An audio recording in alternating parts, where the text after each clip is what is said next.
did you think you would see? Hi, I'm your host, Zorah Southern. Welcome to the BlerdOut podcast. We will continue to share the stories of our leaders and innovators who are making an impact across the world in STEM. It is our Father's Day special episode. Come vibe with us. Confidence, yeah. It really shouldn't be no arguments, cause you're now viewing the greatest of all time, saying I can't get better, I promise. My guest today is none other than the first Black robotics engineer, two-time Black Engineer of the Year award winner, STEM community leader, motivational speaker, podcast host, and most importantly, my amazing dad. Welcome Terrence Southern to the show. How you doing? I'm doing good. Thank you for having me. Yeah, it's been really fun. We're gonna have a really good conversation today. I'm looking forward to it. Just gonna start off with the questions. So, what really made you want to be an engineer? So, engineering, I believe, is something that found me. It's interesting because I was invited to be part of the math club in my middle school at Taft Middle School. Shout out all my Taft classmates. And I was in this class, and my teacher, Mrs. Williams, she asked me to be in the math club. And it was something you had to stay after school for, and it was only a couple of us in that class. All individuals I still keep in touch with via Facebook. And she just really realized that I was really good at math. Because, math is my favorite subject. I'm glad it's your favorite subject. Hopefully you get that from me. But so I was in the math club, and then it was in 8th grade. I continued to be really good at math. I was so good at math that I would, get into the class, and we have a test, and it'd take, you get an hour to do the test. I'd finish it in 20 minutes, and I would just sit there and try not to distract everybody. So my teacher would, send me on errands to take things to the other classes and go down to the office because I was just that good at math. But even then, I didn't know what to do with that, right? It was just, I was, doing my job as a student. And it was my math teacher, Miss Merritt. She said to me, she said, Mr. Southern, you'd be a good engineer, right? They make a lot of money. Okay. And I said, okay, all right. And I just kind of left it there. And I didn't really know what engineers did until, I got further down the road. I got through high school, still good at math. I could do it with my eyes closed. And I was really good at science as well. And it wasn't until I graduated high school and it was like, what do you do next? And so I actually took a gap year because I did not know what I wanted to do with my life. I was not sure. I had no path in mind. A lot of things had happened between middle school and closing out high school. And so when it came time to make a choice around going to college, I chose engineering as my field. And the only thing I can remember was Mrs. Merritt telling me, you'll be a good engineer, even though I didn't know what engineers actually did other than make good money. I know, making good money is so you gotta make a lot of money to do your career. What was it like taking off? What did you have to do to be able to focus in class to get to this where you are? Yeah, so growing up in Detroit, was exciting.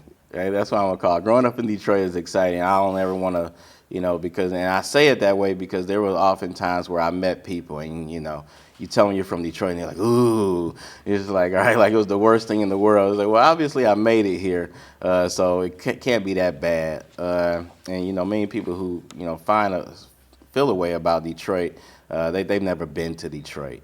Detroit is a beautiful place. It's a place of hardworking people. Good energy, good people, good trends, right?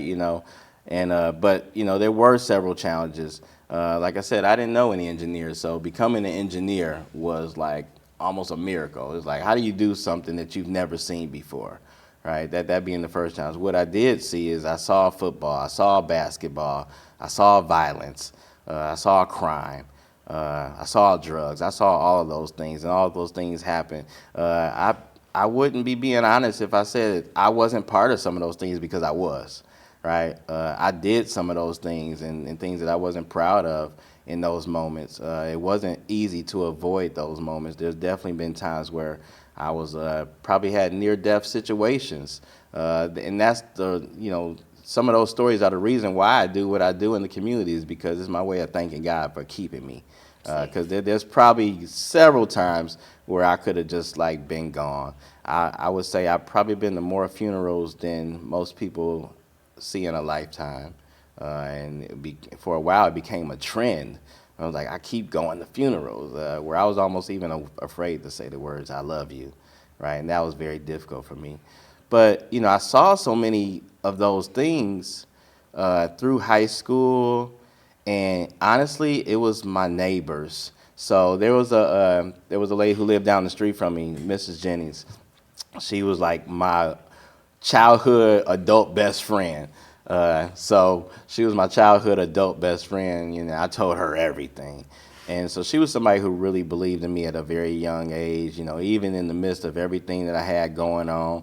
I was the kid who went to school and got straight A's, and then and played sports, and I was the star of the team, and then we get home and get in all kinds of trouble, right? And it was just like, and I had, adults who would say, if you just applied yourself, you're gonna go really far. And so, for a long time, I couldn't hear that, right? It was like, you don't know what you're talking about. Like, come on, leave me alone, or let me just do me. And it was repetitive that I would go to school, get good grades, go play sports, whether it was football or basketball or baseball. I was a really amazing baseball player. At the age of 13, I was invited to the State of Michigan All-Star game, right? Only black kid there, right? So there were times where I was facing all kinds of challenges, right? The first thing they did when I got to that game is they took my baseball bat away from me. I was like a home run king in Detroit, right? And they took away, what I believed in that moment to be like my secret weapon, right? Right. So, being in a field of all white people at that time, was very defeating until I hit a home run right in their face with somebody else's bat. And I realized it's not the bat, it's not the tools, it's you, right? It's your confidence. And so I had to start using those kind of moments for good. And I started listening to the people who were mentoring me in my neighborhood. And then, of course, I think, things got really serious, whether with the authorities, and my neighbors, they would sit me down while I was walking down the street and they say, Terrence, look, you need to do different. Like those friends of yours, you need to, re-navigate how you guys work with each other. And that doesn't mean that they're not your friends. It just means you guys are going in different directions. It took me a while to hear that. And I would say that I probably got in trouble in a way that I couldn't recover quickly. And then finally I wanted to listen all of a sudden. And so one of my neighbors, he said, you should go to college. And, there was like, go to the military. I thought about being a firefighter at times, and I had to like go through all of that. And there was one night we were walking home from the skating rink. I love the roller skate, still do. And it was right near my house. And this girl had gotten shot that night. And that night I was like, I'm tired of this. Like, this is it. Like, I don't want this anymore. I was maybe like 16 or 17. And then that's when I turned it around. And so we started doing things differently. And then when I left for college, my neighbor, Mr. Johnson, he says, when you come back, your friends are going to be right where you left them. I didn't believe that. He was like, they're going to be in jail. They're going to be dead. They're not doing what you're doing. Like, you can never come back to this, and you can't go back to that corner that you were so often on. And so I didn't believe it, not even for a million years. I said, that's never going to happen. And all I can say is that my first time coming home from college, they were right there waiting on me, and all the neighbors said, they've been there since you left, Terrence. And that was the message that I needed to continue down the path of engineering. And again, that's why I do what I do in the community, is make sure that, there's not another kid that has to go through that. So next question, we just wanted to know, how did engineering make an impact in your life? So, impact. It's impacted me in ways not just from a professional standpoint, but engineering to me is about how you think, right? It kind of trains my mind to, when I'm faced with challenges, sometimes I go with the thinking with the end in mind. So it's like, all right, what do I want as a result? And then I work my way backwards so I know the path I need to take to get there from start to finish. Other times I'm asking myself, does it make sense? Right? There's certain things that don't even make sense. And sometimes it's the engineer's mind can like, yeah, if you do that, this should happen, this should happen. So it's kind of a gift and a curse as to when having communication with other people. Because you just see the world differently because you think it through differently. It's having an engineering mind, just as other professions such as lawyers think a certain way and doctors think a certain way, an engineer thinks a certain way, and that's what the true engineering is, a training of the mind to solve problems. And so that's how I've gone about solving problems in my friendships, relationships, professionally in my jobs. And engineering is very much about solving a problem. It's not always creating a solution or innovating something, but being faced with a problem, how do we overcome? And so that's meant something to me as it relates to even social justice. One of the things about me as a child is I was very moved by the stories about Martin Luther King and Malcolm X, and then athletics came into my life. I was, even though as a Detroit Pistons fan, the Bad Boys was a big thing for me. It wasn't okay to like the Chicago Bulls, but I did love Michael Jordan. And so when it came to Michael Jordan, greatest player of all time, it was like, how do I become the greatest engineer of all time? So engineering was just always that thing for me. And it's made an impact on the way that I see the world and how I want to make the world a better place. So I'm hearing about your teacher in math class, and I have been coding since I was at least 2 years old, doing robotics, especially with you, and you've been teaching me along the way. But like, who supported you throughout the challenges through this? Yeah, no, I'm glad you brought that up because you're right. I put the robots in your hand at a very young age. I put a drone in your hand at a very young age, and you'll be able to do it all. I didn't have those kind of opportunities because those things didn't exist when I was your age. I'm very excited that I get to do that. But for me, it was not just my teacher, but there were my neighbors in my neighborhood who always inspired me and said, "You're really smart. You're really smart." And it's interesting when you have people who don't necessarily live with you, but who pour into you and tell you about your gifts, right? Because oftentimes we don't even believe in ourselves. It wasn't until I got to college, again, Miss Merritt told me to be an engineer, and I went to school and I was like, all right, what do engineers even do, right? Other than make money, right? And I make good money. But it wasn't until I actually met an engineer. And, funny story for me, first time I met an engineer was at my internship at General Motors. But just prior to that, I had gone to Alabama State University for engineering, but I left Alabama State after a year because they didn't actually have an engineering school at the HBCU. It was shared with a partner school at Auburn University, and I was determined to get my engineering degree from an HBCU, Historical Black College and University. So I transferred to Tennessee State the following year, proving that college was a good place for me, and was my pathway to my future success. At Tennessee State University, right before I was offered an internship at General Motors, my best friend passed away in college, and I was really sad. I almost dropped out of school. It was a very sad time, but then I got a phone call from who my mentor then and still my mentor today, Ray Roberts, called me from General Motors and told me I was going to be working from GM for the summer. That cheered me up, gave me hope, and he was the one who kind of introduced me to engineering and made me believe that, hey, this was a pathway for me. Which was unique about him is he was also from Detroit, Michigan. So I didn't feel like I didn't belong in a certain place because I knew no engineers in Detroit.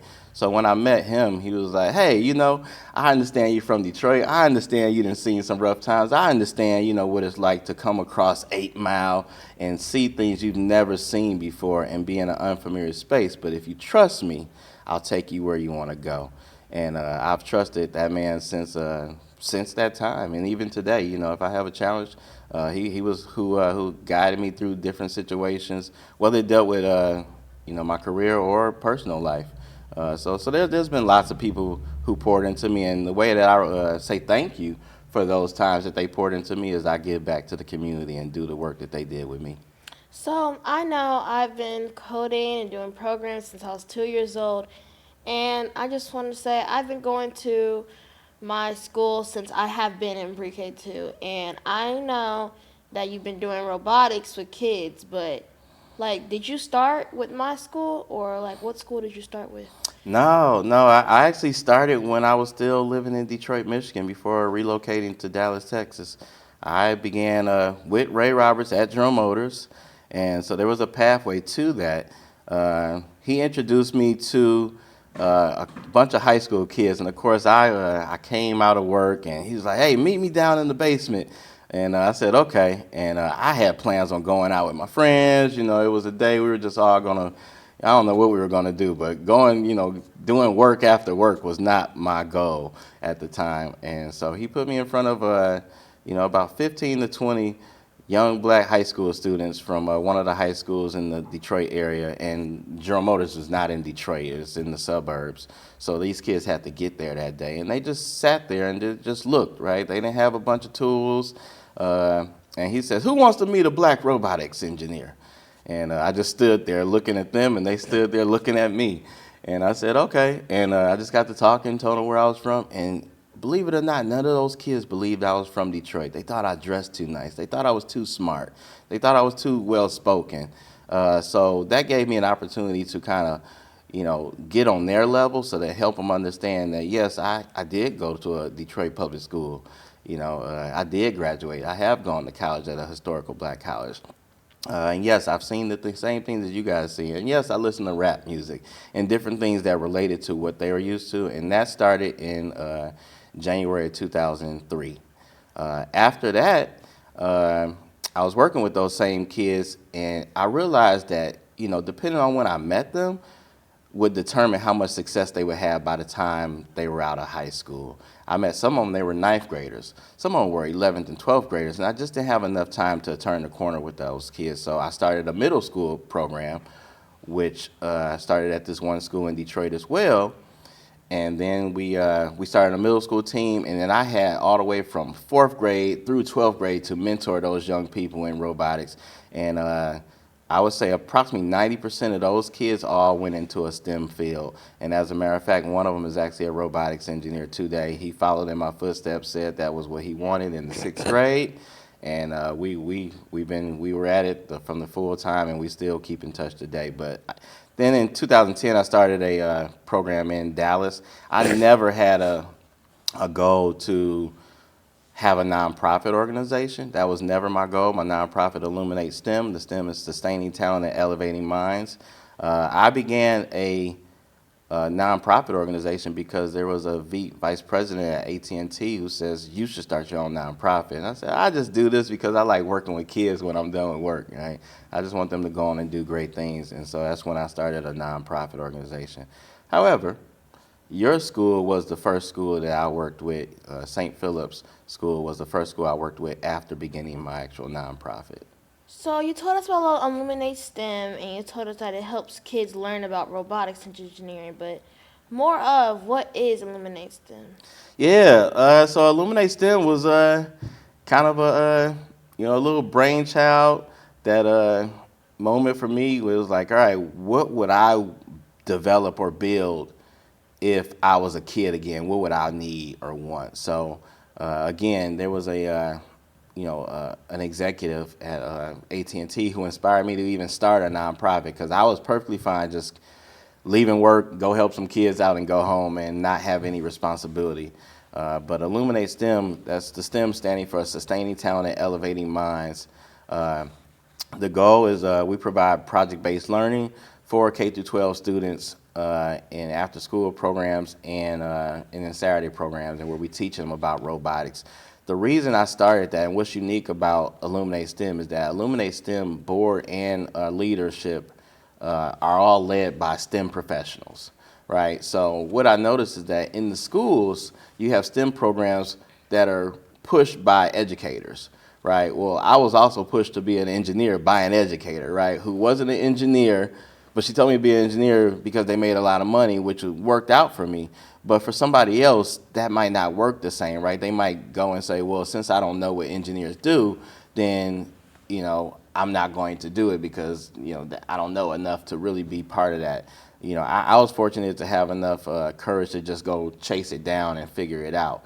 But that meant I was behind the curveball with with the people I was competing with, right? Because they understood what engineering was just fine, right? I had to figure it out, and I probably didn't figure that out until I was at an internship where it was like, okay, the electrical engineers do this, and mechanical engineers do this, and chemical engineers do this, and computer engineers do this, right? That didn't come until I was 21. So the goal for Illuminate STEM is how do we get that same level of understanding to young people sooner, right? And so starting at a very young age and explaining to kids, this is what this type of engineer does. This is why this type of engineer does. So the kid who says, well, Mr. Southern, I want to be a game developer. It was like, well, yeah, there's engineering in that. You need to know what the size of the screen is, right? What's the resolution, right? You got you need to know the pixel count to know how to move it from left to right. Like that's all math. When it comes to coding, it just seems like ones and zeros to many people, but it's actually instruction, and that code has a language that you need to know how to speak. I love, and I'm very proud that we're able to do that, not just by teaching these young kids from underserved communities about this at a very young age, but more so that they get to see a black engineer live and in color right at a very young age. They can say, you can have a James Meadows who can say, I am Terrence Southern, and Terrence Southern is me. Like, we're a reflection of each other in the robotics industry. I was 28 when I met him. He was 12, right? So, but today he's a 28-year-old robotics engineer. Like, he doesn't know what robotics engineering looks like if he doesn't meet me in person, right? Many of us, I was a kid who watched basketball and tried to play just like Michael Jordan, but I never got a chance to meet Michael Jordan, although I'd love to meet him. Like, I like to play like Kobe. Like, I liked Kobe. I liked Allen Iverson. But I never got to meet any of those individuals. And so if sports and entertainment can be a catalyst for allowing our young people to dream of what they want to be, when you have the Beyoncés and you have the LeBron Jameses out there, and they say, well, I want to be like them, and they just see them on TV. Some of them never meet those people a day in their life. But to be able to say, well, I want to be like Terrence Southern, or some of my other board members and volunteers that we have, and say, I actually met that person. I know how to be like them. I know how they think. I know how kind they are, right? I know the work that they put in to get into that position. Then that's what we wanted to create for the young people, is that they can actually come face to face with us and see us as real people, but also see our work ethic to get to where we were at. And that is the foundation of Illuminate STEM.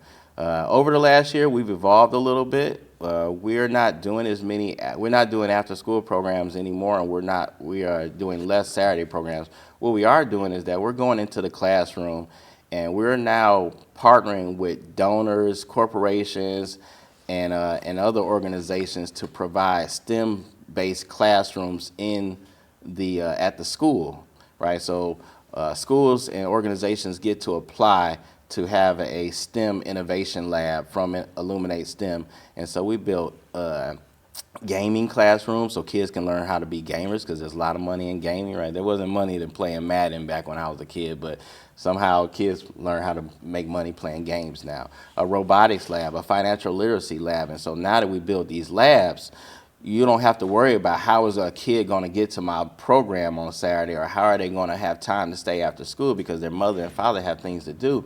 What they'll have is that they'll have STEM classes available to them throughout their school day, where they're there 5 days a week, almost, and approximately 6 to 8 hours a day. And so that was the goal there, is to how do we get, how do we turn engineers and STEM professionals into how we see celebrities and athletes today, and so that they see themselves through us.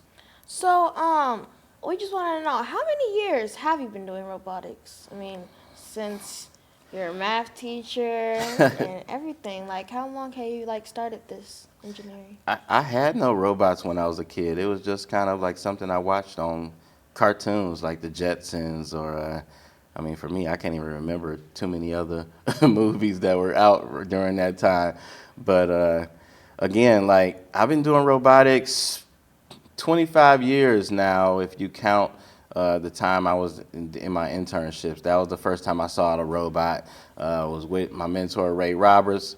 We were at General Motors, and I walked past, and I said, "Oh, what's that?" And he said, "Oh, the robot, you want to do that?" And then we walked over to the programmer that was on the robot at the time, and he put the teach pen into my hand, and I said, okay, how do you do this? And I started programming. And that summer, I wasn't focused on the robots solely. I worked on the welders that went on the robots. So that's how cars are put together, by robot welders. And so I worked on the welding side, but I had to work with the robot to do that part. And now that was very exciting. And after that, I never looked back. Like, this is the only thing I've ever wanted to do. It's what I love. And I love bringing other people to the industry with me. Okay, so I just want to know, we've been talking about you and what you've been doing across the engineering world, but when I came into your life, did I make an impact across all this? Absolutely, Zora. I mean, you're the best part of me, right? So, yeah, there's no me without you. So I would say, during the time that I was mentoring other young people, and some of who you've met, there's James and there's Tia and there's Trey. Those were moments of me being educated as to how to be patient, how to listen well, how to get my point across in a way that's understood by a child. And so I had a little bit of practice on, how to, being a dad who listens and who can mentor and who can have a gentle approach, and not have to be macho about, I'm the daddy, right? But just being able to talk to you about how to, move forward into the world. And so by the time you came in 2013, I felt like, and even those same kids, they were a little older by the time you were born. I felt like I knew what I was doing. Now, there's never a perfect remedy or perfect know how to be a parent, right? Because every situation is different, every child is different, every parent is different. But I think I was able to take the life lessons that I had with other young people, including myself and my own experiences as a child, what would work well if I was working somebody who, came from me, acted like me, looked like me, and did things like me. Because you do a lot of stuff just like me, and it's not until I, having you, like, I realize some of the things I do, kind of like our whole little thing where, like, I got an idea, right? It wasn't until you started doing that I realized that I did that, and yeah, I didn't know I did it, and and I was in a meeting one day after I saw you did, and I said, why you keep on doing this little one finger thing? I got an idea. Well, it's because I do it. And so that's where it came from. So, you have as much of an impact on me as I have on you. Okay, well, so we've been through all the engineering parts, but I mean, why haven't you quit engineering and robotics? Cause it's part of who I am. Being an engineer is every bit of who I am as an individual. It's how I think. But since starting my career as an engineer, I've been able to do several things. I've installed more than 2,000 robots across the globe with several Fortune 100 companies, and that was exciting. Some of those were big projects, some of those were small projects. And yeah, it was just been very exciting, but more importantly, because I don't want to leave this position until I feel like I've done my part by bringing other people with me, right? And that means putting more black robotics engineers in places so they don't have to go through the same path and challenges that I went through.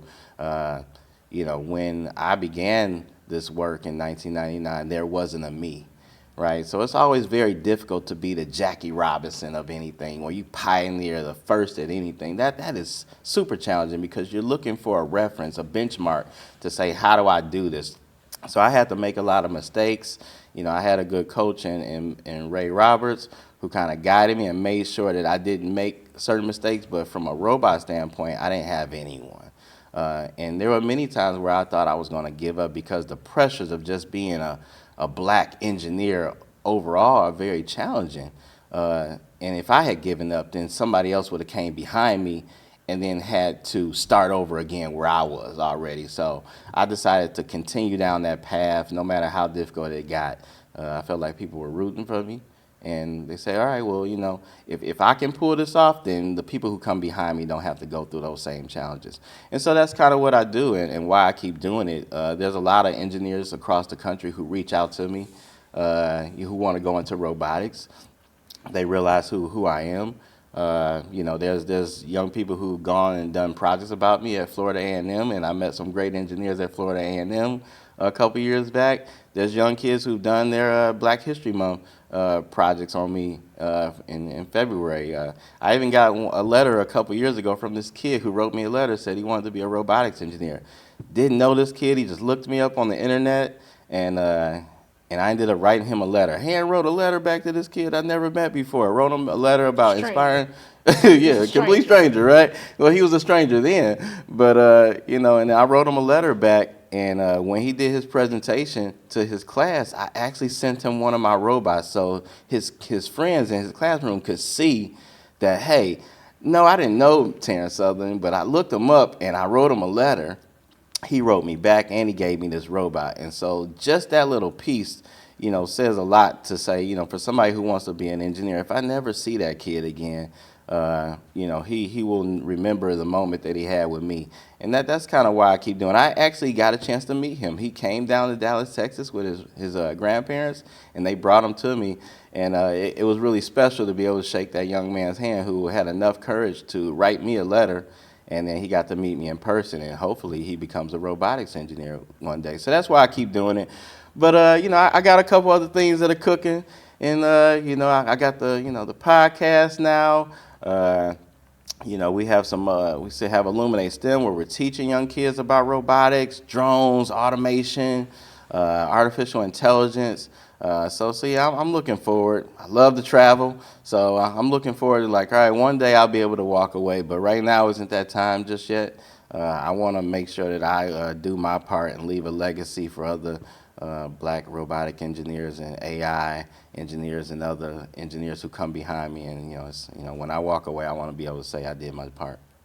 So since this is our Father's Day special episode, so just tell me, what's the best part about being a girl dad to me? Being a girl dad means that I get to play and be a kid all over again. It's interesting because, instead of playing sports, if I had a boy and, be playing football or basketball, we get to play house, right? And I have to make little squeaky voices when we're playing dolls together, right? And I'm really bad at it, right? But it's funny, right? Because we be sitting there laughing the whole time. We never make it through playing house, right? Or dolls. It's the times where, you had to make the effort to where I'm really proud of myself when I got you dressed for your first daddy-daughter dance, right? And we've done that every single year.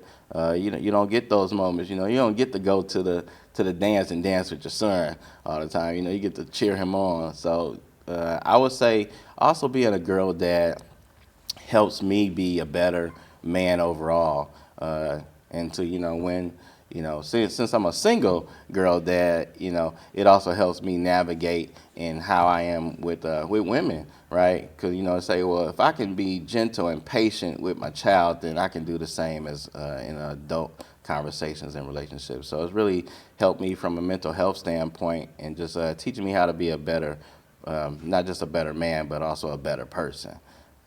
So let's go back to the engineering part. You have won 2 Black Engineer of the Year awards. So can you just tell us a little bit about that? Yeah, there's a little story behind a Black Engineer of the Year award conference. So this is a conference that happens every year in February. Shout out to Tyrone Taborn. I think it happens around his birthday. But every year, engineers go to D.C. It used to be held in Baltimore, but to be celebrated as great engineers at their corporations. And, it's like the Grammys of Black engineers. It's so exciting. I first learned about Black Engineer of the Year during my first 6 weeks at Drum Motors, as a matter of fact. I was at they have the all hands meeting for the group that I worked for. And there was another gentleman there named Terrence McLeod. Same name as you. Yeah, he had the same name as me. So that year, Terrence McLeod had won what they call BEYA, right? BEYA award.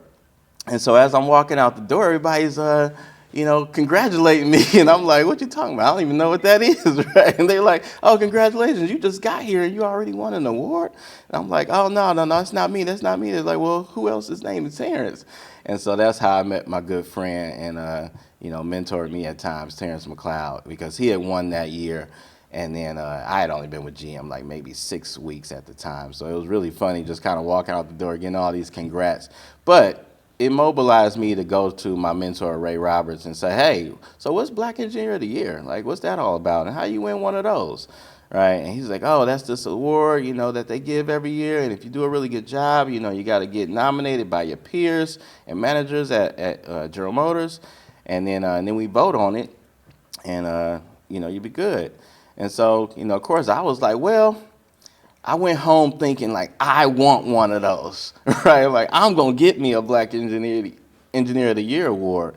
And so that was my motivation at that time.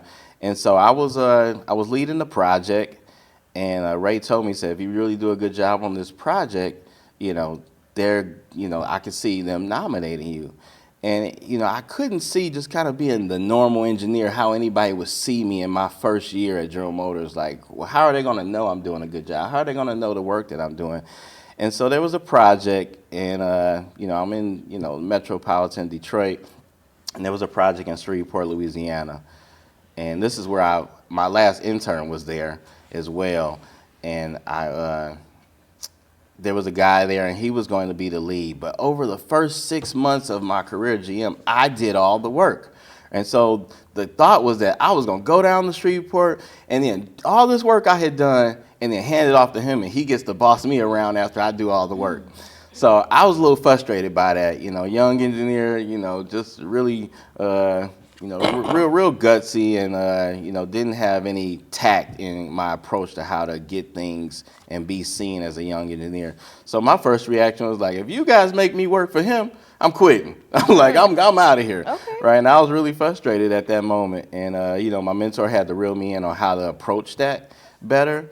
And so I made sure that I did the right things, took the right steps, went down there with the right attitude. But, as God would have it, right, when God spoke to the situation, it was that, oh, well, he's not sure that he wants to stay here any longer either. And nobody else wanted to go to Shreveport, Louisiana.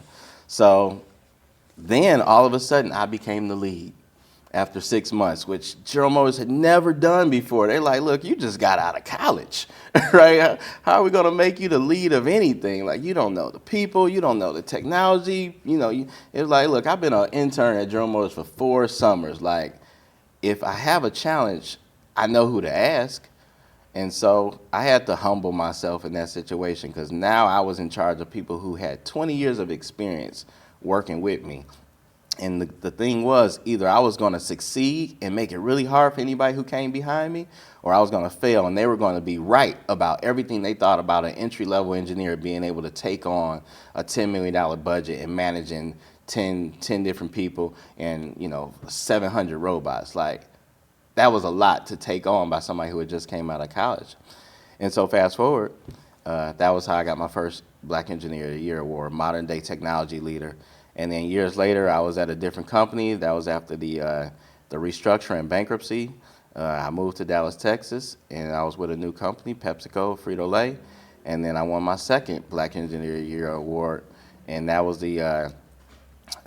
for the Most Promising Engineer award, and where I was able to give a speech on the big stage. And I tell you, between my first 2 awards, the first one I remember thinking, like, I want to be up there one day. And they were giving these just beautiful speeches, husbands mentioning their wives and everything, and wives mentioning their husbands and the gift that they brought to them winning this award. But for me, it was more about my mentor. And so I dedicated my first Bay Award speech to Ray.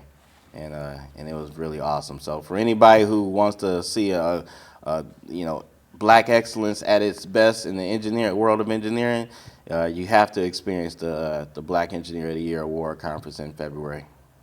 Okay, so we learned about you saying that, like, oh, well, I don't think I want to let engineering go yet.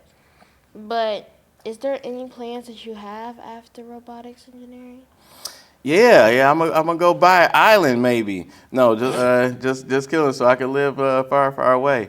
But no, I mean plans. I think a lot of my plans are already coming to fruition, slowly but surely. I think the work that I've done with Illuminate STEM has been very fruitful. Last summer, we saw 8,200 students throughout the Dallas-Fort Worth area. That was really special. We were featured on BET, and we're hoping to have the same type of great impactful summer this year as well. But while doing that, we're going to have get with more partners. One of the greatest lessons I've learned over the last 5 years, I can't do it all by myself.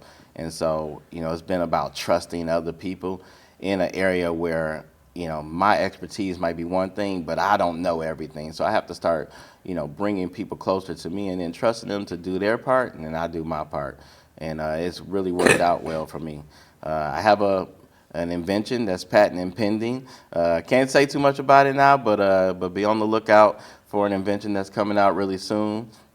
I'm excited about that. Have a book coming out that kind of speaks to the things that have been really important to me, that being with trust, right? So it's about the trust in yourself within, and that's kind of been the greatest gift for me, is that, learning how to trust myself in situations where I wasn't sure, and just kind of giving it's my way of saying thank you to all those who helped me get to where I am today, and making sure that I don't just leave the people who followed behind me, hanging when it comes to how do you encourage yourself to go a step further when it feels like the whole entire world is falling on your shoulders. So, I got some really cool things happening. I'm always going to be an engineer at heart, but I love being a dad. Right, that's definitely my favorite job. So yeah, if I had to give it all up to be your dad, I'd do that. But I know that you understand, because now, even last summer with the STEM camps, you were actually there, right? So you went from being a little baby chasing the robots on the ground to now someone who teaches the kids how to fly drones, and you got a chance to do that last summer. And that was a lot of fun for you. That was very exciting. Yeah. So everything that you learned when you were just 4 years old, the first time we flew a drone, and we would hit the ceiling in the house with the drone and run it into the wall. But now, that's why I can't leave engineering, because teaching young people like you and others how to do something where it starts off a little rough, and you're not sure how to do it, but there you were just almost a year ago, you were teaching other kids how to fly a drone, and you do it very well now, to where not only can you fly the small indoor drone, but now you know how to fly the big drones in the sky confidently without feeling like you're going to crash it or make a mistake, right? So that's inspiring for other kids to see you do it. So now I don't have to do as much, because now I've breathed, my innovation, my training, my lessons and my experiences into you and other kids, so that they teach somebody else. And that's what it's all about when you do the work, and each one teach one, each one reach one. We got to reach back to one another and pull each other forward so we can go further together. So, you know that you've been doing engineering for so long, and this has affected me and all the kids in the community and around the world. So, a couple more questions. You do a lot of mentoring in the unserved community. Can you share a story about the impact on those programs? Yeah, the underserved community.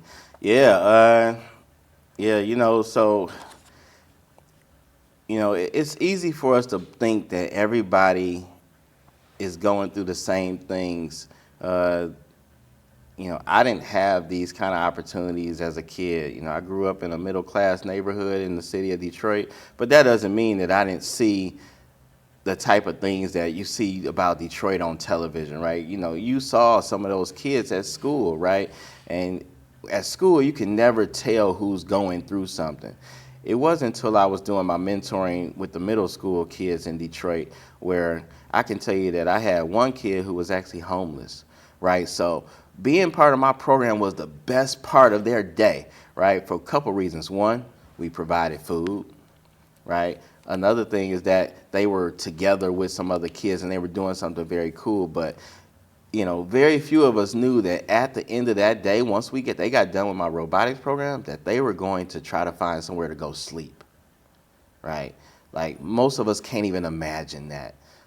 We had other kids who, had to take insulin, right, at a very young age. So, it was important to bring healthy foods around them, right? Yeah, healthy snacks. We weren't going to have a whole bunch of sugary snacks. You have kids that were ADHD diagnosed, right? And their teachers couldn't seem to manage them. They came to me asking me, how are you having so much success with this kid? And say, well, I realized that he just really needs something to do. So I put something in his hand. So kids like that, they were, instead of them being the manager of the team, they became the builders, right? And they had Legos in their hands. I can give them a set of instructions and they would build it better and faster than anybody else because I gave them something to focus on, right? And then oftentimes the underserved just looks like, they just haven't seen it before. So just because it's in a low income populated area doesn't mean underserved, because there's underserved kids in the suburbs as well who don't get the opportunities at the schools that they attend because they have a robotics team, but they're not welcome to be part of it, right? You have a school that could be 50% people of color and 50% Caucasian, and it will only be the Caucasian kids on the team. Well, that's weird. Well, did anybody tell the kids that they were invited to it? Oftentimes they're not invited, right? And so you got the uninvited kids, you got the underserved kids, you got a whole bucket full of, they don't feel like they belong. So we wanted to create something that where everybody felt like they would belong. And that's kind of how we started the whole BlerdOut movement. That was an extension of the work we were doing in the community, is that why do we feel like being intelligent is not cool?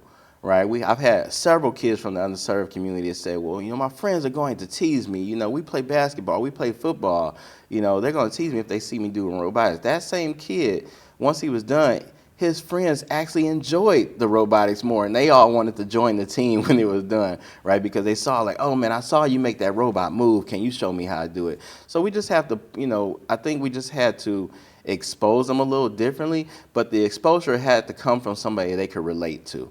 And so that's why I do the work that I do with other friends who are people of African descent who come to support and volunteer so that they could be seen too. Like, engineers are the heroes of this world, right? Everything that we see around an engineer was involved, right? It was the people of African descent who created technology, who created math, who created innovation, right? Everything that we invented, everything that exists, right? It started with us. And so how can we not pour into that energy to do something special? And so that's why I go into those communities to show them who they really are and bring the best out of them each and every day, because they also come up with really creative ideas, because they're seeing challenges that, many of us don't get to see sometimes. And what we end up having to do is bring them into a room where we can create solutions for those challenges that they're seeing.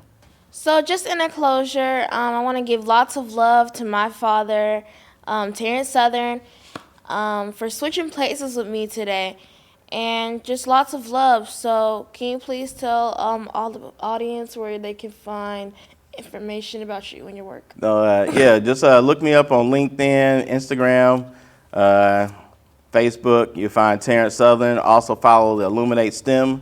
That's ILLUMINATESTEM.org, and make sure you also follow the BlerdOut Movement. We got an invention coming out, we got a book coming out, just doing a lot of cool things, and hopefully to get your support going forward. So lots of love to the BlerdOut podcast. Make sure y'all subscribe, like, and comment down below, and we'll see y'all next time. Confidence, yeah. It really shouldn't be no arguments, cause you're now viewing the greatest of all time.